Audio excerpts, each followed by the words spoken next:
You want to taste me? No. Do it. Stay in the blue box. I like it, Kiki. Stay in the blue box, Grace. Don't. Stay in the blue box. Step back. You can touch me. Step back. You touch me.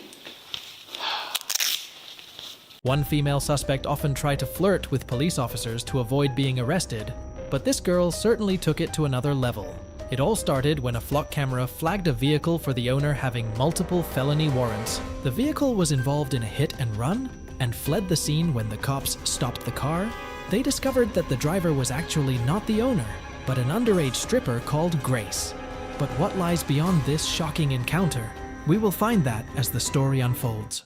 Who else is in the car? Who else is in the car?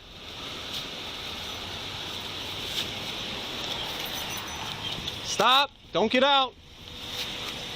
I'm asking you questions, you answer. The incident begins with officers' repeated questions echoed through the tense atmosphere as the traffic stop unfolded.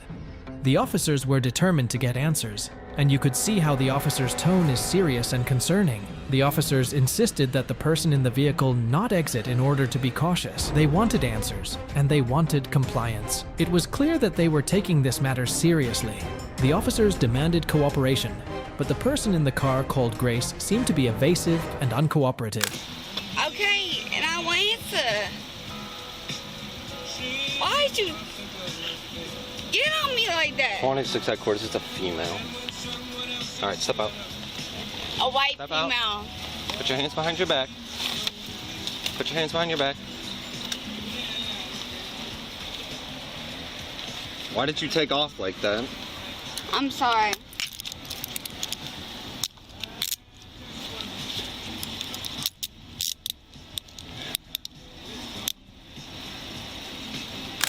And then, Grace made an unusual statement which showed her desperation to take control of the situation. They were not taking any chances, and swiftly instructed her to put her hands behind her back. The situation had taken a serious turn. The officers asked if she was drinking earlier, to which Grace denied confidently, but her behavior did not comply with her answer. As the encounter continued, the person became increasingly agitated, protesting against the officers' actions. She resisted their attempts to guide her, making their job all the more challenging. Do you have anything in your pockets? Oh, yeah? Oh, yeah? I don't know. You want to check me? The officers sought to ensure safety by asking if she was carrying anything in her pockets, but she didn't take it seriously and just joked around. The person's erratic behavior left the officers on high alert. They were concerned about her condition and the potential risks involved. Sitting there. No, you don't want to stop. Are you on something right now? No. Amidst the confusion, the officers attempted to ascertain whether the person was carrying drugs. They insisted on searching the vehicle, emphasizing that it would be towed. It was a critical moment in the unfolding drama. Initially, the officers instruct Grace to re-enter her vehicle, urging her to place her foot inside. The officers observe her behavior closely and request her name, to which she responds with, Grace. Lori, Yeah. do you know your social? However, when questioned about her social security number, Grace claims not to know it. She just rear-ended that car at 30371. This was the flock camera hit. I thought he was taking off from me. 15 franc. The officers proceed to retrieve her driver's license from her purse. The situation takes an unexpected turn when Grace rear-ends another vehicle, drawing the officers' attention and further complicating the encounter. Despite the officers' attempts to gather information and conduct sobriety tests, Grace's responses remain evasive and inconsistent. I'm telling you I'm not. Like, I'm telling you that I am, but I'm not. None of that even makes sense. Clear, confirming she's under 21. 3 doubles. 3 doubles? Yeah. Where at? So 6. You had 6 drinks? Throughout the interaction, Grace's behavior raises concerns about potential impairment due to alcohol. The officers suspect she may be underage, given her admission of consuming 3 doubles. The strong odor of alcohol in the car supports this suspicion. 2 days ago. ACDA. Yeah. Are you ECDA. last name or you I'm just going to do HGN. The officers press Grace with a series of questions, inquiring about her whereabouts and her drinking habits. She admits to not being from Ohio and being unfamiliar with her friend's location, adding a layer of mystery to the situation. Despite Grace's evasiveness, one of the officers suggests performing an HGN, horizontal gaze nystagmus test, a common sobriety assessment. The officers suspect possible alcohol impairment and inquire if she has had a prior OVI incident. Is there anything else in the vehicle that we should know about? I need my Black and Milds. Okay. Okay. My new clothes that is in Dick's Finish Line. And some like Tupperware. Okay. Amidst this exchange, Grace's behavior takes a bizarre turn.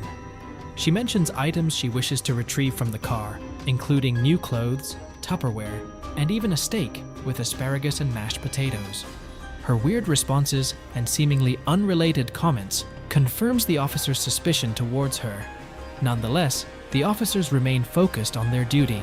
Grace continues to provide unconventional answers. The officers press on with their inquiries. They inquire about insurance for the vehicle and express concerns about her potentially drinking and driving. Before it comes. Okay. Once Did it you just comes, move here from Georgia? Yes. Okay, how long you been up in Cleveland?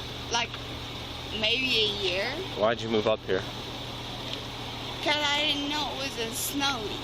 And it's Grace's responses oscillate between confusion and defiance. She attempts to explain her recent move from Georgia to Cleveland, citing the unfamiliarity with snowy weather as her motive. The situation escalates as the officers confront Grace's erratic behavior and actions during the encounter. or report me as up because I want to sleep with them because they work there. Okay. Okay. I don't care. I'm going to. Did she just spit on you? Alright, she's going down. We're not going to test her.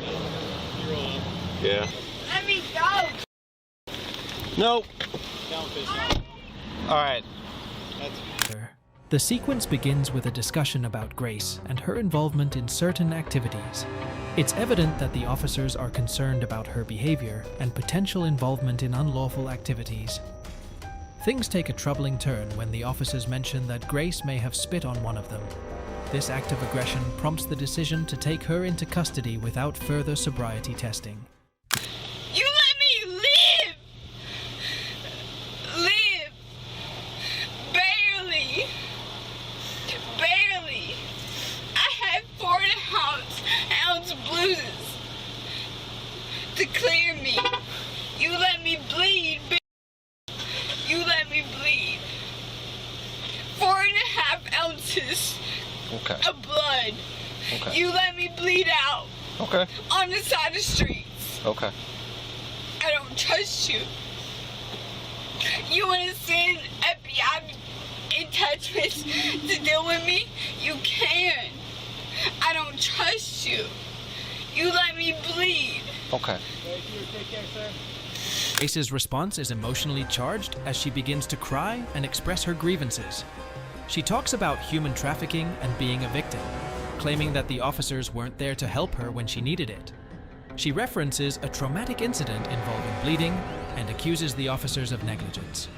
Despite the officers' attempts to manage the situation, Grace's emotional distress continues to intensify. She expresses a deep sense of mistrust and accuses the officers of not understanding the gravity of the situation. Grace's claims about human trafficking and her distressing narrative add a layer of complexity to the encounter. Her emotional outbursts, coupled with her accusations, create a tense and challenging atmosphere. I have a bacterial infection. Okay, just stand in that blue box. Here. Just stand in that blue box. Whatever. Can I take it off? No, leave it on. And I am. Leave it on. Grace, just stop. I'm gonna get a female back here. Well, get it.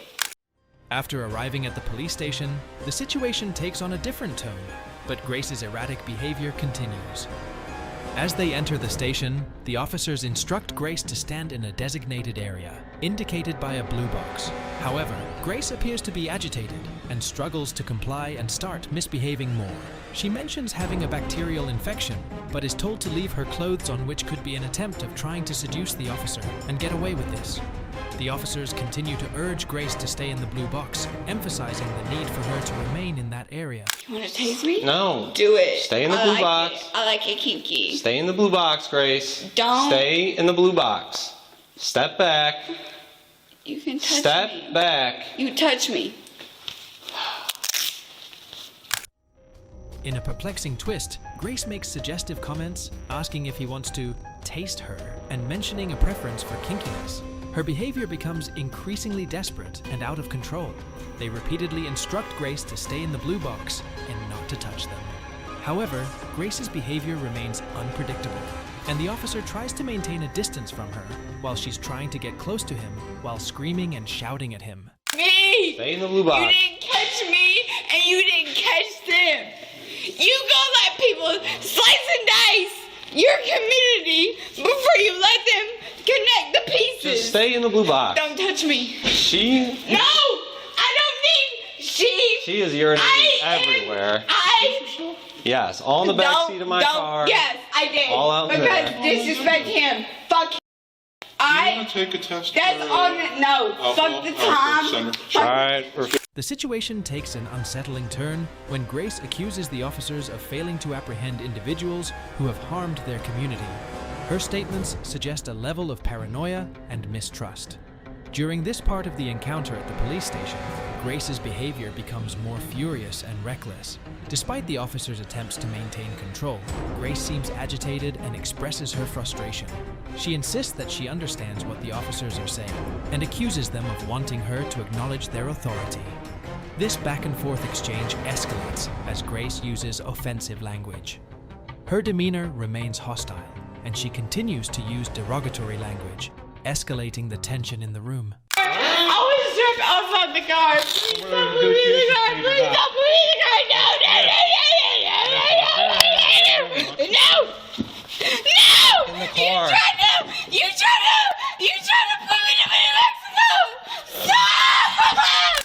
Amidst this escalating situation, the officers express concern about her behavior, telling her to watch out for all that.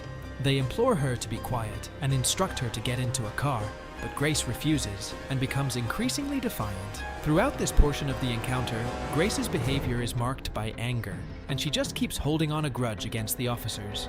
Even after the officers' attempts to de-escalate the situation and encourage Grace to calm down, she remains confrontational and continues to use offensive language.